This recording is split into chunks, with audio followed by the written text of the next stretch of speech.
Hello guys, good morning to all of you.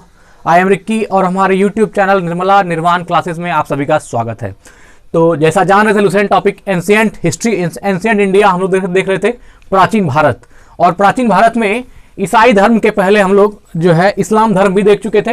Continue बढ़ते जा रहे हैं एक तरफ से हम लोग। तो ये 11 चैप्टर ईसाई धर्म आ चुका है और इसके बाद ईसाई धर्म भी देख लेंगे आज हम लोग। ईसाई धर्म के संस्थापक ईसा मसीह थे तो उनके बारे में भी जान लेंगे। और उनके बाद पारसी धर्म है तो पारसी धर्म को भी देख लेंगे। तो आज इस वीडियो में ईसाई धर्म पारसी धर्म दोनों ही देख लेंगे। और इसके बाद जो वीडियो अगला वीडियो होगा मगध राज्य का उत्कर्ष, चैप्टर नंबर 12 मगध राज्य का उत्कर्ष, इसके बाद की वीडियो में रहेगा। और हाँ मित्र, जो भी मित्र हमारे हैं जिनको कि प्राचीन भारत का टॉपिक शुरू से देखना है वो हमारे निर्मला निर्वाण क्लासेस के प्लेलिस्ट में जाइएगा। वहाँ प्राचीन भारत नाम का प्लेलिस्ट है, उसको ओपन कीजिएगा। सारा वीडियो क्रम बाय क्रम एक ओर से मिल जाएगा।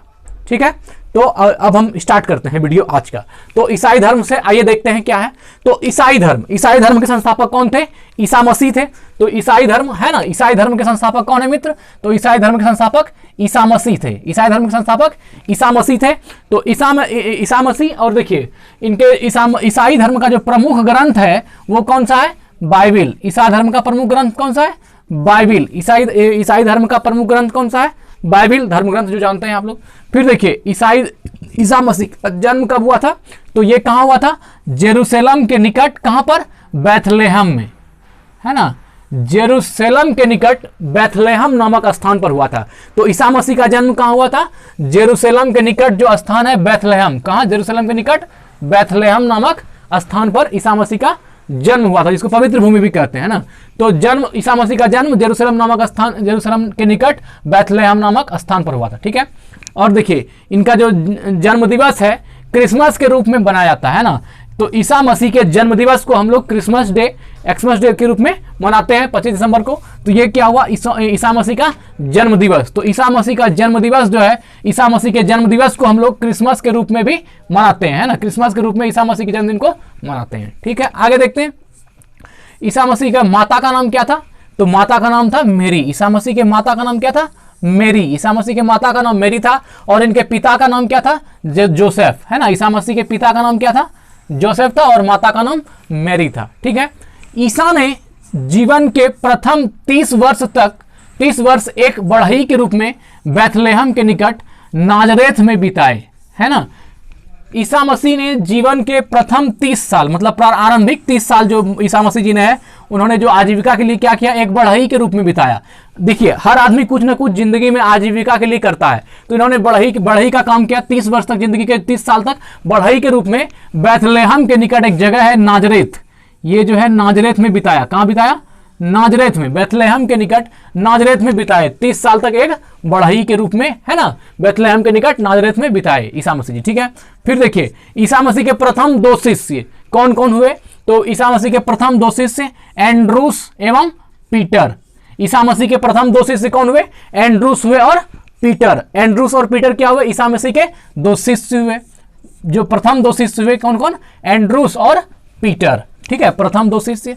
इसके बाद देखिए सूली पर चढ़ाने वाले रोमन गवर्नर पेंटियस, है ना। ईसा मसीह को जो सूली पर चढ़ाया गया, तो जो ईसा मसीह को सूली पर चढ़ाया वो गवर्नर कौन था उन समय? पेंटियस। कौन थे? पेंटियस। ईसा मसीह को सूली पर चढ़ाने वाले रोमन गवर्नर का नाम क्या था? पेंटियस था।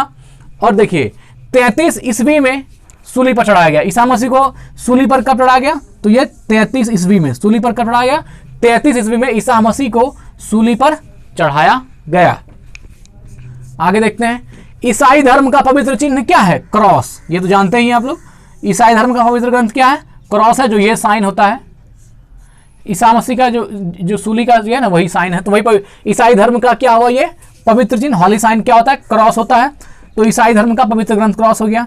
आगे देखिए ईसाई तृत्व में विश्वास रखने वाले, ईसाई तृत्व में विश्वास रखते हैं वे हैं, है ना। ईसाई तृत्व में, ये जो तृत्व है त्रो में हर्षी का तो संयुक्त, ईसाई तृत्व में विश्वास रखते हैं वे हैं। क्या क्या तृत्व है?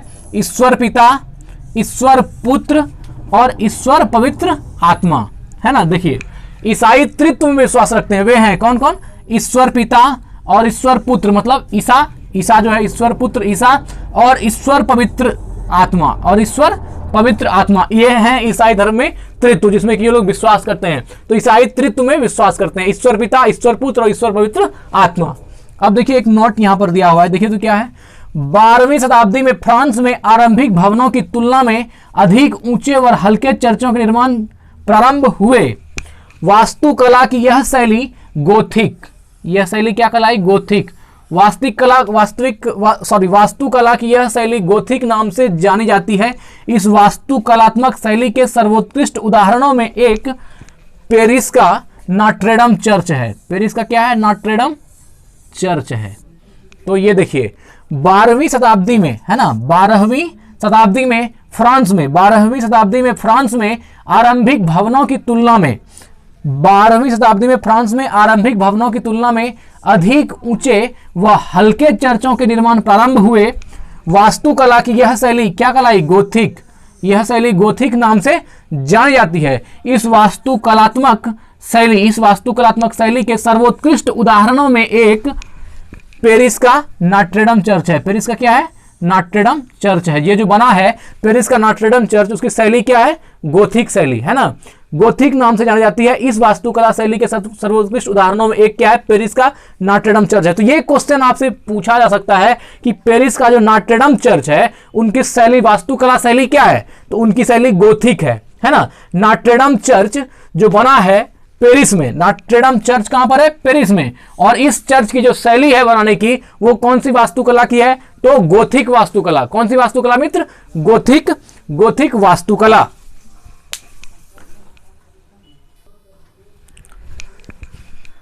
ऐसा कहा जाता है मित्र कि ईसा मसीह जी को जब सूली पर चढ़ाया गया तो उनके पीछे मूल जो लॉजिक दिया गया था वो यह था कि ईसा मसीह से यहूदी लोग विचलित हो गए थे, क्योंकि ईसा मसीह की जो लोकप्रियता थी काफ़ी ज़्यादा बढ़ गई थी, बहुत ज़्यादा लोग इन्हें पसंद करने लगे थे। और उनके पीछे कारण भी यही था कि ये इन्होंने अपने जीवन में सेवा धर्म को चुना था, सत्य वचन को चुना था। तो हमेशा जो है अच्छे काम और अच्छी शिक्षाएं दी गई थी ईसा मसीह जी के द्वारा, जिनसे क्या हुई कि यहूदियों के बीच में ईसा मसीह की लोकप्रियता बढ़ती चली गई। और ये लोकप्रियता बढ़ने के कारण जो है यहूदियों ने इनको एक साजिश के तहत सूली पर लटका दिया। लेकिन सूली पर लटकाने के कुछ दिन के बाद ही ईसा मसीह का वहाँ से भी, ऐसा कहा जाता है कि वो सूली पर नहीं रहे और वहाँ से भी उनका विलीन हो जाना, और फिर उनके बाद जीवन यापन भी किया। वो कुछ दिन भारत भी आए, और भारत में जम्मू कश्मीर में भी एक जगह है जहाँ पर कि उनके नाम से, ईसा मसीह जी के नाम, वहाँ पर भी आना उनका, जो कि तटीय भाग से वो आए थे, समुद्री रास्ते से आए थे भारत भी, ऐसा कहा जाता है। तो मूल रूप से जो इनको सूली पर लटकाने का कार्य किया गया वो इनकी लोकप्रियता को देख करके यहूदी डर गए। उनको लगा कि ये शासन करने में हमें दिक्कत करेगा, और इसलिए उन्होंने ईसा मसीह को क्या हुआ? सूली पर लटका दिया। तो वो किस अवस्था में? 33 ईस्वी में सूली पर लटका। ये ईसा पूर्व नहीं है, देखिएगा, ईसा मसीह 33 ईस्वी में सूली पर चढ़ाया गया। तो इस तरह करके जो ईसा मसीह की लोकप्रियता को देख करके ही उन्हें सूली पर एक जाल साजी के तहत चढ़ाया गया। ठीक है, तो यहाँ पर ईसाई धर्म का एंड होता है। और इसके बाद जो पारसी धर्म है, थोड़ा सा उसको देख लेते हैं, पारसी धर्म में क्या क्या है। ठीक है, तो ये ईसाई धर्म। आते हैं पारसी धर्म पे। तो पारसी धर्म के पैगंबर है ना, जरथुष्ट्र ईरानी। ये देखिए पारसी, देखिए हर धर्म का कोई ना कोई पैगंबर है। तो पारसी धर्म के पैगंबर किसको माना जाता है? तो पारसी धर्म का जो पैगंबर है ये जरथुष्ट्र है ना। पारसी धर्म का पैगंबर जरथुष्ट्र ईरानी, ये ईरान के थे। तो पारसी धर्म के पैगंबर किसको माने जाते हैं? जरथुष्ट्र को। बहुत ही ज्यादा पूछा गया ये क्वेश्चन कि पारसी धर्म के पैगंबर के रूप में किसको माना जाता है? तो जरथुष्ट्र को माना जाता है, और ये ईरानी है। ठीक है, और देखिए इनकी शिक्षाओं का संकलन, ये जो पारसी धर्म है, पारसी धर्म के शिक्षाओं का संकलन जो है जिंदा अवेस्ता, ये बहुत ही इंपॉर्टेंट क्वेश्चन है, कई बार पूछा गया है, जिंदा अवेस्ता नामक ग्रंथ में है। तो ईसाई धर्म के जो शिक्षा का संकलन, पारसी धर्म के जो शिक्षाओं का संकलन है, पारसी धर्म के शिक्षाओं का संकलन किसमें है? जिंदा अवेस्ता नामक ग्रंथ में है। तो इस ग्रंथ को आप याद रखिएगा, जिंदा अवेस्ता क्या है? तो ये पारसियों के शिक्षाओं के संकलन का ग्रंथ है, जिंदा अवस्था। और पारसी धर्म के पैगंबर कौन है? जरथुष्ट्र, जो ईरान के हैं, जरथुष्ट्र ईरानी। ठीक है, यह अब देखिए आगे, यह पारसियों का धार्मिक जिंदा अवस्था, यह पारसियों का धार्मिक ग्रंथ है। ठीक है ना, धार्मिक, यहाँ ग्रंथ होगा, तो वो कौन है? धार्मिक ग्रंथ, जिंदा अवस्था धार्मिक ग्रंथ है, पारसियों का धार्मिक ग्रंथ है। ठीक है, आगे देखते हैं मूल शिक्षा है ना। आगे मूल शिक्षा का सूत्र क्या है पारसियों का? सद्विचार, सद्वचन और सदकार्य। देखिए यही जो तीन है मूल शिक्षा है पारसी धर्म की, क्या क्या है? सदविचार मतलब अच्छे विचार होना चाहिए, सदवचन मतलब अच्छी जो है वाजिब सत्य वचन बोलना चाहिए, और सदकार्य मतलब अनुचित कार्य नहीं, जो जीवन लायक है, जो मर्यादा में जो उचित कार्य है वही करना है। तो उचित विचार, उचित वचन और उचित कार्य, सदविचार, सदवचन और सदकार्य, ये क्या हुआ? पारसी धर्म का मूल सूत्र है। आगे देखिए, इनके अनुयायी है ना, पारसी धर्म के अनुयायी एक ईश्वर अहूर को मानते थे। ये अहूर जो है एक ईश्वर अहूर को मानते हैं। ये ऑब्जेक्टिव बहुत ही अच्छा है।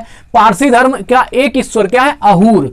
ओ हम हर्षुकारो अहूर। पारसी धर्म के अनुयायी एक ईश्वर मतलब अहूर को मानते हैं।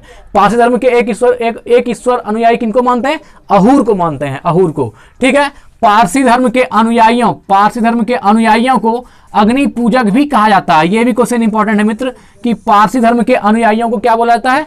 अग्नि पूजक भी कहा जाता है ना। पारसी धर्म के अनुयायियों को अग्नि पूजक भी कहा जाता है। पारसी धर्म के अनुयायियों को अग्नि पूजक भी कहा जाता है। तो ये ईसाई धर्म था और पारसी धर्म था। अगर एक बार में याद नहीं होता, आप 2 बार देख लीजिए इस वीडियो को, 100% याद हो जाएगा, हर चीज याद हो जाएगा। और जब भी कहीं चले जाएं कोई बात नहीं, आपके पास पढ़ने का कुछ नहीं, आप मेरा प्राचीन भारत आइए और प्राचीन भारत सुनना स्टार्ट कर दिया, आपको सारा जीके जो एक कोर्स है लुसेंट का सब आपको समझ में आ जाएगा। ठीक है मित्र, तो यहीं पर हम आज विराम देते हैं। अगले दिन जो है मगध का उत्कर्ष चैप्टर चलेगा, मगध राज्य का उत्कर्ष, तो वो हम लोग देखेंगे। धन्यवाद। स्वस्थ रहें, वृद्धजनों की सेवा करें, जरूरतमंदों की मदद करें। Thank you.